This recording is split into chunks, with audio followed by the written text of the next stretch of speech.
Bonjour, je suis Monsieur Faux-Alain-Glove René. Aujourd'hui, dans le cadre de la continuité du cours sur les vitamines et oligo-éléments, nous allons voir au chapitre 2 quelle vitamine pour quelle action. Les 4 vitamines liposolubles, principalement apportées par les aliments contenant des corps gras, des graisses animales ou des huiles végétales, les vitamines liposolubles sont transportées par ces supports lipidiques dans lesquels elles se dissolvent. D'où leur nom, liposolubles. On trouve dans ce groupe la vitamine A, D, E et K. Si toutes les vitamines sont nécessaires à notre équilibre, les liposolubles sont particulièrement essentiels au bon fonctionnement de notre organisme, de la croissance à la préservation de notre ADN. Elles participent à notre santé, de la tête aux pieds. Les yeux, la peau, les os, les articulations, le système nerveux, la digestion, le cœur.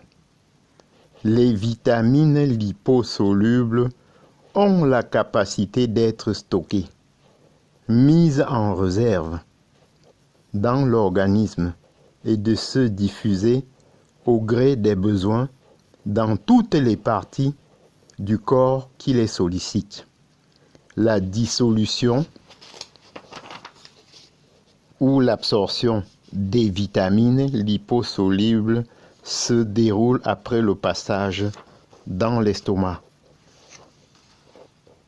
au niveau intestinal, grâce à la présence des selles biliaires et d'enzymes digestives qui leur font passer la muqueuse à l'intestin et les envoie dans le système sanguin. Le sang, chargé des nutriments issus de la digestion, est recueilli puis dirigé vers le foie, où des cellules dotées d'enzymes spécifiques assurent leur transformation chimique. Les voilà à disposition pour être maintenant distribués aux différents organes cibles en fonction des besoins. Le surplus de vitamines liposolubles est stocké dans le tissu adipeux, c'est-à-dire graisse du corps et dans le foie, ce qui nous conduit à être vigilants en termes de dosage. Une consommation excessive de vitamines liposolubles peut provoquer des effets secondaires à ne pas négliger, tels qu'une hypervitaminose et ses conséquences. Une consommation excessive de vitamine A déclenche des céphalées, des nausées, des vomissements et des anomalies du bilan hépatique. Une intoxication en vitamine D entraîne une hypercalcémie, taux élevé du calcium dans le sang, avec pour symptômes de l'anorexie et de la nervosité, des nausées, un puri, c'est-à-dire des démangeaisons de la peau. Cet excès conduit à des problèmes rénaux. La vitamine E,